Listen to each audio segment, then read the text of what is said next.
What's happening, Panda Nation? Peter Von Panda here. I'm sitting in front of my computer instead of on the golf course. This is going to be a golf video, despite the fact that I'm sitting here just talking to you. And, you know, this is just going to be stories and me hanging out with you. And it's probably not going to be that interesting, but it's interesting to me. Listen, I went back to Michigan recently and I wanted to do a course vlog, a golf course vlog of the golf course that I played on when I was on the golf team in high school. So what you might not know is that I played high school golf for 3 years growing up in Michigan.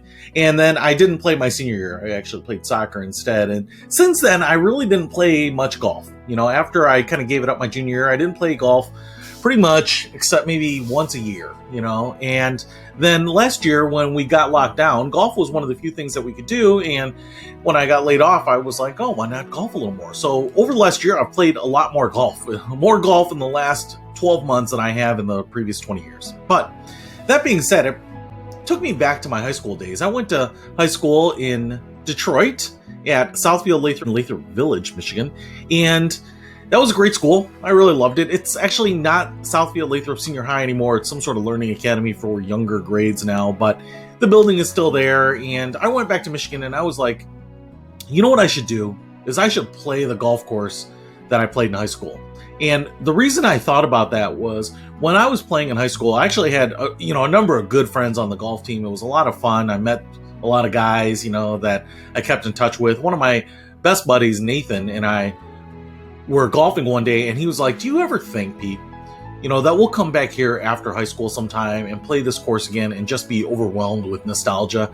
And I was like, I bet we will. That'll be kind of cool. And I wonder when we'll be able to do it. And honestly, I thought, a couple of years later, maybe after college, we come back and it would just be good times and relive our younger days. But honestly, years go by, decade goes by. I lose touch with Nathan. I don't go back to Michigan nearly as much as I thought I might. And it ended up that my niece's graduation was a couple of weeks ago. And I was like, I'm going to go back and go to the graduation and then also golf and see this course. So here's why I'm doing this digitally is I call for the golf course, and the reason is I can't find anything actually online about it. Beech Woods is the name of the course, Beech Woods Golf Course. Southfield, Michigan, on Beech Road, Beech, like the nut, I think, not beach like sand and ocean. But I call Southfield because I can't find a way to book online, which surprises me. And I get a nice lady. She was a little slightly impatient, but I say, hey, can I book a tee time at Beech Woods Golf Course? And she says, a tee time, honey? And I said, yeah, why, is there nothing available for next week? And she's like, no, the course is closed. And I said, permanently? And she said, yeah, permanently since 2019. So I look it up and she's right. It looks like in 2018, 2019, Southfield was struggling with figuring out how to fix some drainage issues on the golf course. I'm not exactly sure what that means, but I think I've kind of figured out what that means. There is actually a river that runs along the golf course. I don't know if that's actually part of the problem. It certainly could be.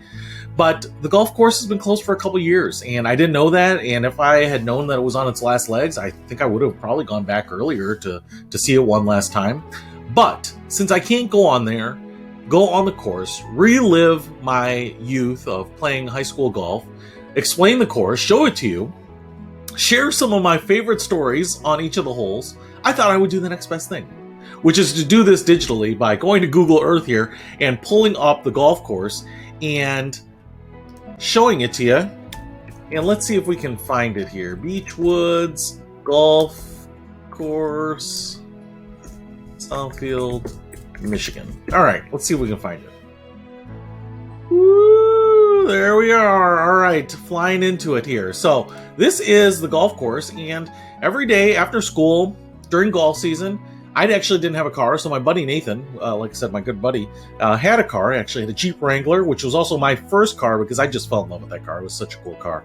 And we would drive down there. So to be really honest, not having a car doesn't give you a very good sense of direction. If you are a younger person and you want to learn to drive, I would do it as soon as possible because then you learn the streets and everything like that. But he would drive to Beech Woods, and it was actually a pretty far hike relatively from high school. There's another high school, Southfield High School, and I'm not sure if they played at a different course, but there is another course called Evergreen Hills in Southfield, which is really close. It's less than a mile away from the high school, maybe 2 miles driving.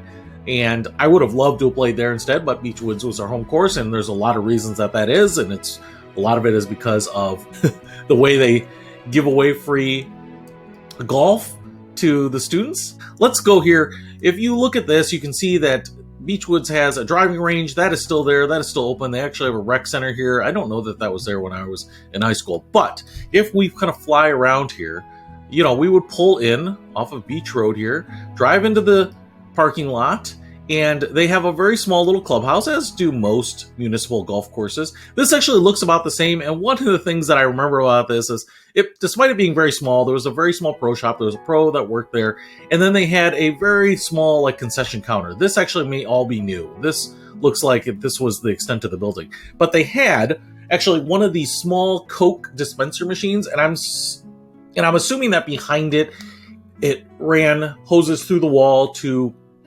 the kegs of pop or whatever. But we loved it because it actually mixed the soda water with the syrup, and you actually got a really effervescent carbonated Coke. And it was kind of one of the cool things. I mean, you actually put coins into this thing, and now it's probably like someone talking about being a soda jerk and making your soda by jerking the handle and all that. But I have not seen those things again. I would say the closest thing now are those Coke freestyle machines, and you obviously get a really fresh Coke there. But that's actually one of the things that was really awesome. And it's funny because very early on, I didn't even realize that was something that drew people there. And a buddy of mine was like, "Can you grab me a Coke?" And I just went to the Coke machine and got a couple cans of Coke. And he's like, "Oh, why didn't you get the fountain drink?" And I was like, "Oh, I didn't even think about that." So anyway, I don't know if you remember that, or if anyone from Southfield played at Beech Woods and remembers that, but they had that machine and I really liked it. Everything else looks about the same here. So I just want to go in here, zoom in. You might get a little sick here. This is the practice putting green, and you would get there and usually putt around if you got there a little early, and then coach would just kind of send you off, as quickly as possible. So you didn't have a tee time per se. It was just all right, you four, go off. All right. But spent a lot of time here while we're waiting for people to show up. And then here is the first tee, and it's right along this netting for the driving range. And I remember a ton of times just standing right here, because in high school golf, you actually have to carry your golf bag. You certainly don't get one of these fancy cars to drive around on. And just standing right here and you're watching everyone swing. And this is one of those few times when you're a little low, you can stand perpendicular to people and you're watching them tee off. And I remember this guy, Josh, had kind of this weird looking swing, and we always liked watching it. But that's something I remember. Now, this hole here is actually a par 4 from the white tees, was which we played. It's 377 yards, but it is a hard dog leg right. And so on this hole, and remember, I'm not a long hitter to begin with, and I wasn't particularly good in high school. And with the advent of technology being applied to golf clubs, I'm better now than I was in high school, to be honest, which probably doesn't mean a whole lot. But because this is almost 400 yards, or 377 yards, this is like a 90-degree cut up here. So most of the time you were teeing off from here to try to get in here, all right? And most of the time, I would play a slice. I'll kind of bring that up later, but I would end up anywhere around here. I wasn't really getting a full 200 yards probably off the tee. Maybe on some of my best days, maybe if I caught the fairway and rolled out here. There were sometimes I'd put it over here, which gives you an approach. But if you put it in here or in here, man, this course has a ton of trees. And as a municipal course in a kind of blue-collar neighborhood, I would say that, to me, it's a fair course, but it's not a really well-kept course. And it wasn't until high school golf that I really realized how nice some golf courses were. When we played at country clubs and things, how well manicured they were and whatnot. But I will say that actually made it a challenge for people who were not familiar with this course. And because of that, it's also pretty unforgiving. So these trees are all in 3D, a little bit exaggerated, I think. But this course has a lot of trees. And if you get off of the fairway into the rough by any stretch, it is tough. It actually introduced me to the term scramble golfer. And one of my buddies called me a Yahoo golfer, because sometimes, honestly, my only shot was to putt out of it, because the lowest tree branches were a foot above your head. You had really almost no other shot sometimes. But obviously putting it right out here would be your ideal shot if you put it a little long. I did play out of this trap a number of times, but you come down here and then cut this corner. And then you have pretty straight shot to the green here, okay? So you've got this little corridor, and it does get pretty tight, and you've got the green right up here. It's not a huge green, it's a fairly small green, but you're in here putting around, hopefully going to start with a bogey. That was my thing. I was in high school on this 9-hole golf course, and it does have a par 5, not every 9-hole does, but my goal was to shoot 43 to 45. That was, if I walked away with that, that was great, and if I shot a 50, I was imploding pretty much. Then the cart path is over here. Now the second hole, the tee box is actually kind of a little buried, and I actually am not sure that you can even see it here, but I think it's actually right here. So you just kind of walk back a little bit, and the tee box, I think, is right back here, okay? So this is another par 4, but it's a very short par 4. It's 283. And what I want to show you here is, if I can get out of here a little bit, is that the tee box is here. So because it's short, what you're trying to do is you're trying to get off this tee to the fairway up here.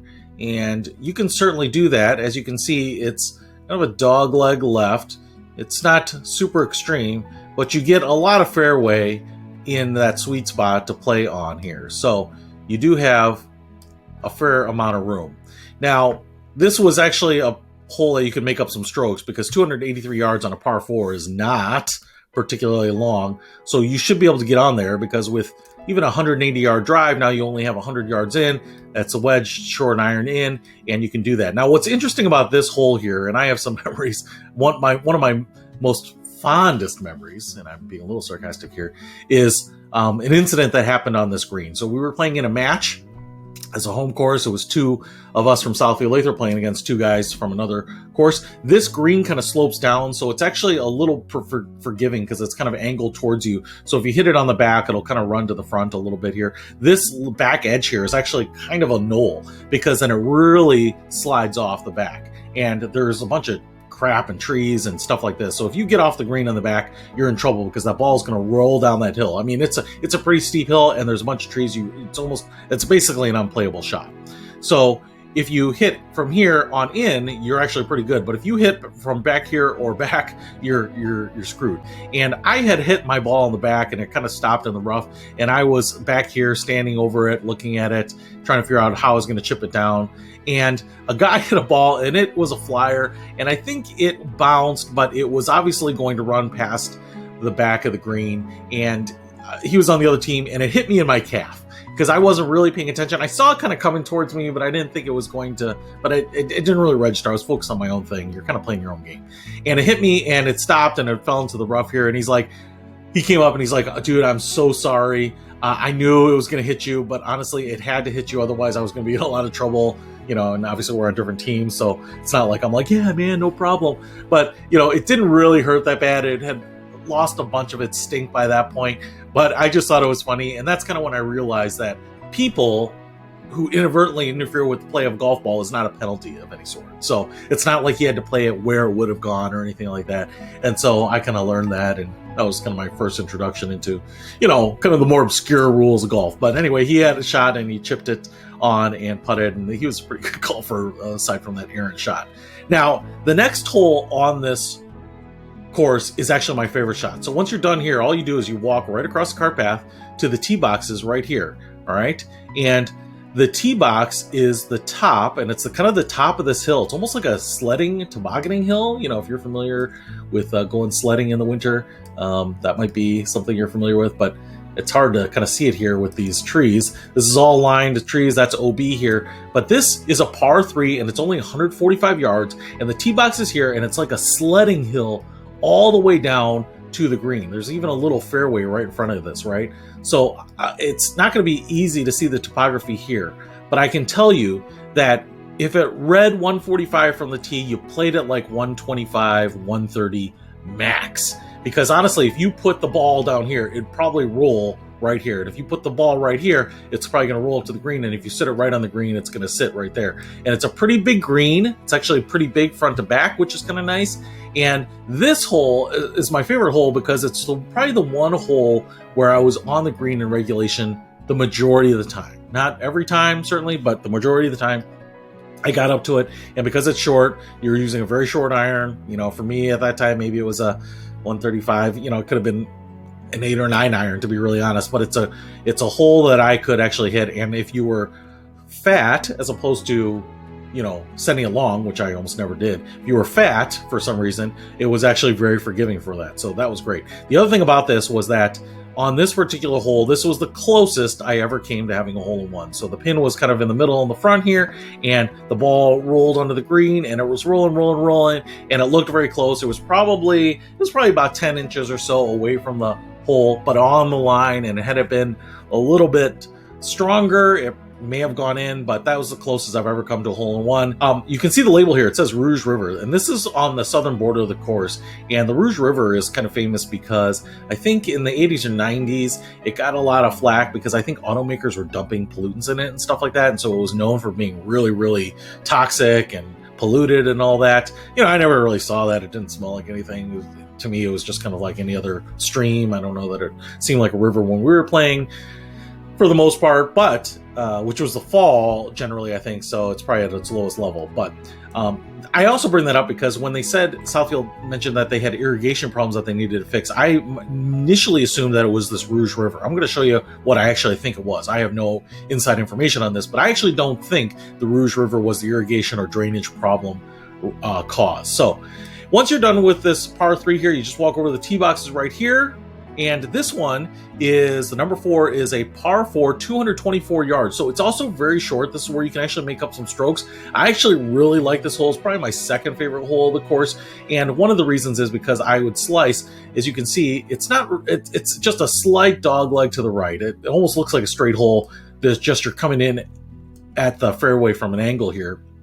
And so I really liked it because it would kind of naturally play for me to my slice. I could kind of swing it out here and it would fall to the right side. And, on a 180 yard drive, you really only have a wedge shot into the green. So this was another hole that you could actually score pretty well on. And I love short par 4s because if I can't get a par, I'm pretty much, high likelihood of getting bogeys, which is going to help my score. It's the really long par 5s where I have no shot really of getting a par. I am playing for a bogey on those. So I really like this hole. You could get in there. Then you kind of go through, you follow the cart path through these trees here, and you come to the next hole, which is number 5. It is 294 yards, par 4, and the tee box is right here. Now, I'm going to zoom out on this one just a little bit here because this is a dog leg left. And I will tell you, what's a little weird about this hole is that I could play this hole decently. And it's a little weird because it should not play well for me. So you can see here that, again, not that long, under 300 yards, but you tee off here, and I would usually play a slice. But why this worked for me generally is that what you would do is I would tee off here, and my slice would put me usually on the right side here up by this trap. I don't know that I ever had the cojones to actually get to this trap. I don't think I had the muscle to, but I would play somewhere on this right side, and as you can see, there's a fair amount of opening here. And it's a tight course because the trees here are no joke. I mean, they overhang the fairway, and getting around those is no easy feat. So if you were playing straight, or if you had a draw, and you put the ball up in here, that is not an easy shot to get to the green. So playing a fade here actually gives you, even if you're further back, to be honest, if you're 10, 15 yards further back, you actually have a shot to the green. So this was another hole that I could play pretty well on. Now, I will tell you what, I wasn't a long hitter, but one time, and this was kind of a standout moment for me, was I put the ball right in here somewhere. I could not even see anything but maybe the right edge of that green. I certainly couldn't see the pin, but I had the right club for distance, and I closed up the club face. This was the first time I really intentionally tried to shape a shot. And one of the things that I did on this, and it's funny because everyone was waiting for me, usually as a shorter player, you are the first to hit your next shot, and so everyone's standing up here by their ball and waiting for me, and I shaped this shot all the way around, and it lands on the green, in the center of the green, and finishes right in the center of the green here.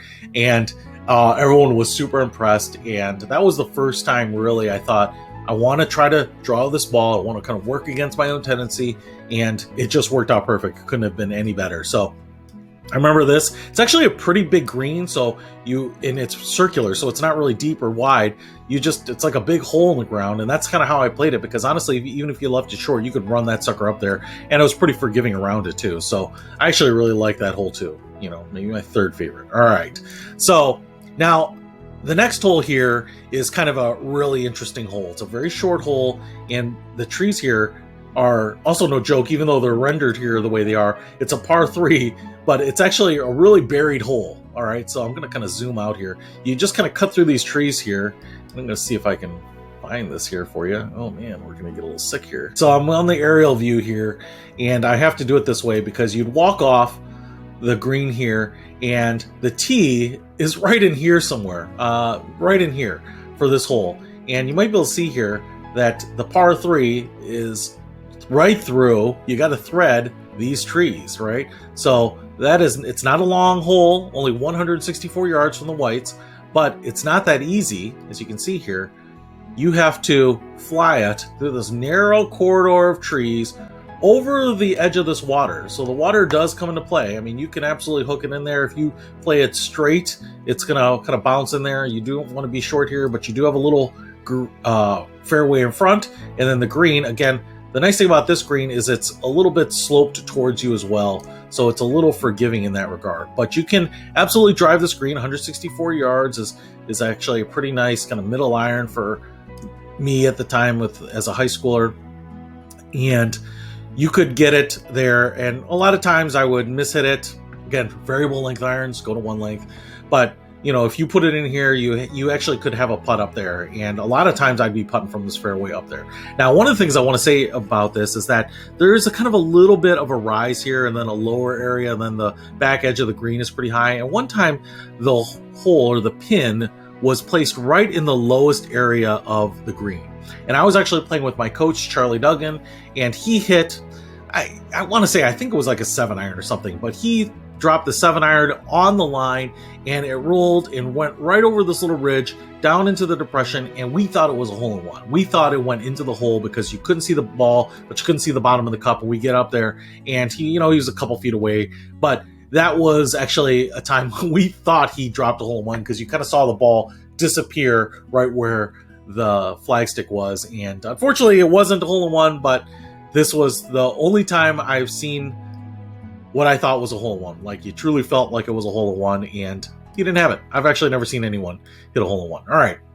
So after the short par 3, hopefully you're picking up your strokes there. And now we go to the longest hole on this golf course, and it is a par 5. Now, you've got the water right in front of the tee box here, so you obviously have to drive over the water. The water is usually not an issue because it only extends 20 or 30 yards, so no one's really going to have to play it. Although I've seen people put it in the water, and it's mostly a psychological thing. Now, I want to say this is a very long hole for me, and par 5s I usually generally hate because I'm not very long, but as a dogleg right, it actually played well to me. Now, there's a kind of a hill right here, and I just remember hitting my tee shots and playing off this hill, and the trees are more Spartan over here than they are over here. And so that's actually not a bad shot. You can kind of thread it around here, and in the fall, the trees are a little more empty.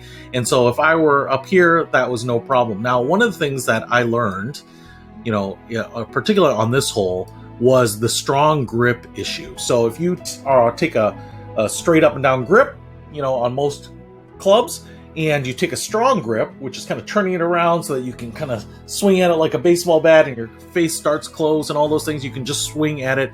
And one of the things that I did was I would always change my grip to that strong grip on this hole and just swing, because I wanted as much distance as humanly possible. I knew I was probably going to play a slice, but if the strong grip allowed the club face to be closed, then I could get a decent drive out of it. And one time, I was playing with my buddy Nathan, who was a natural athlete, swim team. He was just on every sport, and he was just naturally a good golfer. But I outdrove him. I don't know where I put the ball. I must have gotten every piece of it. It must have been a 240-yard drive, which was crazy for me at the time. And I outdrove him by like 40 or 50 yards. And I remember him saying, "Dude, how did you outdrive me? And the answer was, I just took that strong grip and I just swang away with everything I had, knowing that if anything, it was going to put me on the right side. So at one point I did put it out here pretty good. And this is a hole where you can kind of do that, especially if you're fade tendent. Now, this is pretty long coming in here, but it's nice and straight. This bunker here can come into play if you are a short player like me, for sure. But as you come up here, there's this other bunker that really wasn't usually an issue. But for me, I had a lot of trouble dropping kind of mid-length irons onto the green. So a lot of times I'd be looking for an up and down here, and that's where I would be shooting 1 into the rough, 2 over to the right side, 3 up here somewhere. I was hoping for my short game to kick in so that I could have a chip and a putt, maybe for par, but usually a chip and a 2 putt for bogey. And if I walked away from this hole with bogey, that was absolutely great. Now, the rest of the course starts opening up a little bit here. You can see the tee box right here. So we would go to this tee box, and then from here, this hole is actually another interesting hole. And again, it may have been the same round with my coach, Charlie Duggan.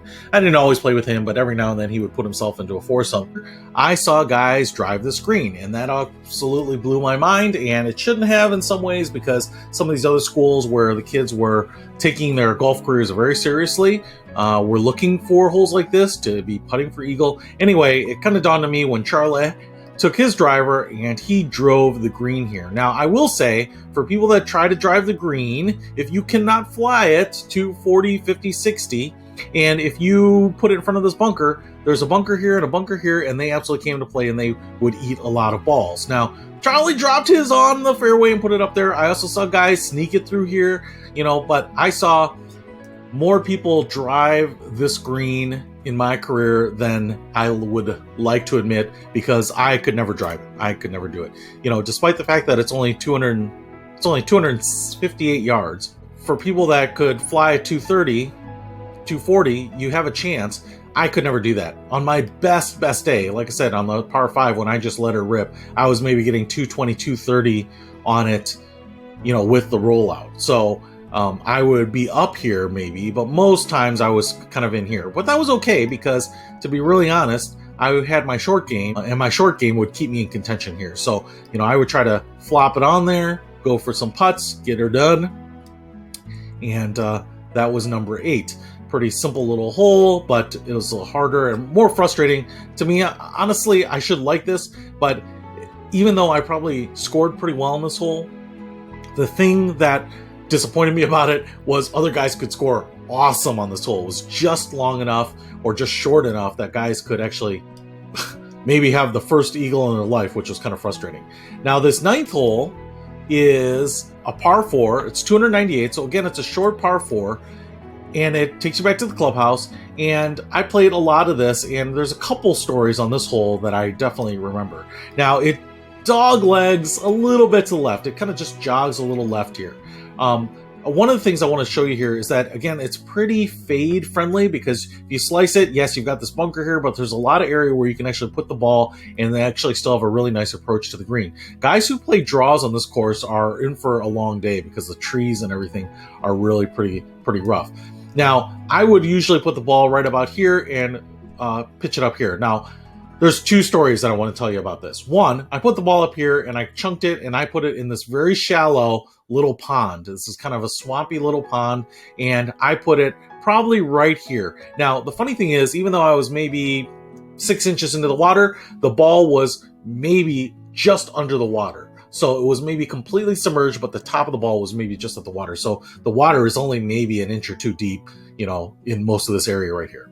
So that being said, you had the option of playing it out of the water, and I did, and I hit it, and it actually came out. But what ended up happening was all sorts of mud came out too, dude. I was just covered in mud on my glasses, on my face, on my clothes. Luckily, it was the last round, because otherwise I would have been miserable for the rest of the round. And it's just one of those things where, yes, on the last hole, I didn't mind, because you're kind of finishing up and you want to not take the penalty on it, because you'd have to drop it out here. So you'd be dropping a stroke and then hitting another stroke in there. So the fact that I got it out and got it up on the green was great. But you see people hitting out of water on tour, and I think a lot of that is like clean, it's ocean or whatever. There's not a lot of debris in it, but this had a lot of gunk in it. All right. The other thing that happened on this hole is that I saw a guy, we were playing in a match against another school, and he was tufting up his ball onto a little bit of rough here.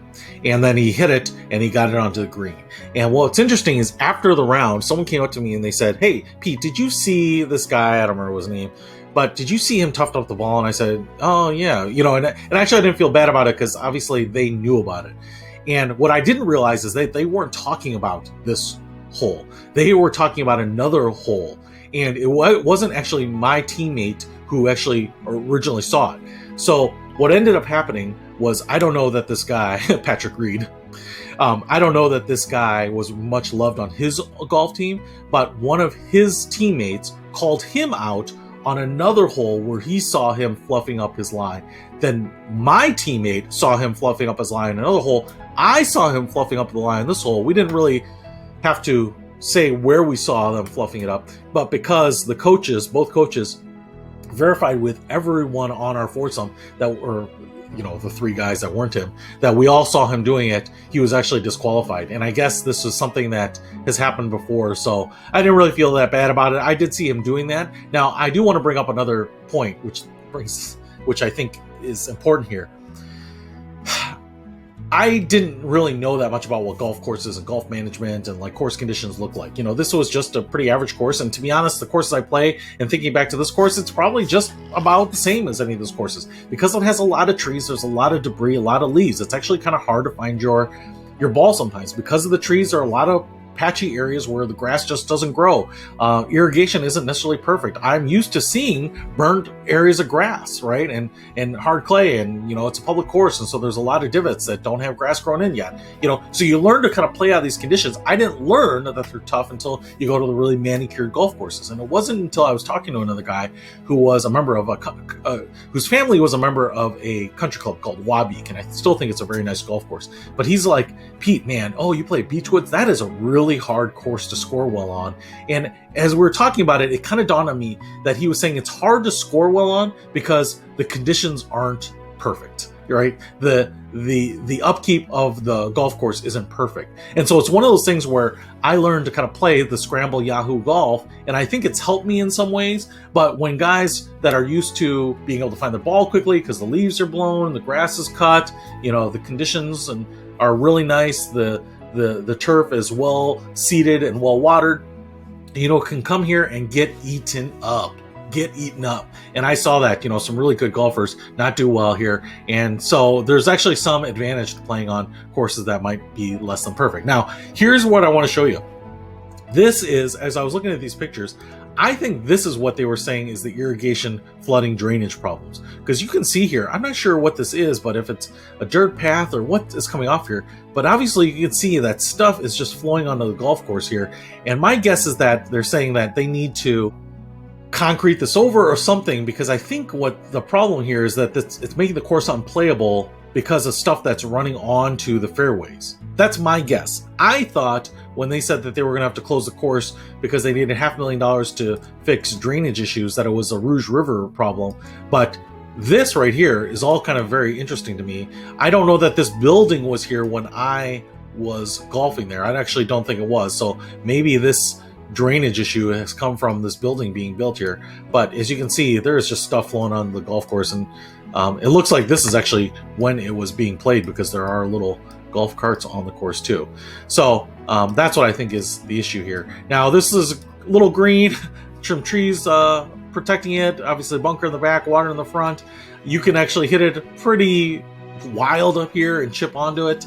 And, this was the place where we ended, the 9 holes. You come off here, you go in and get yourself that fountain drink, and you just roll out. I really love playing this course. I'm super sad that it's not around anymore. That really disappoints me.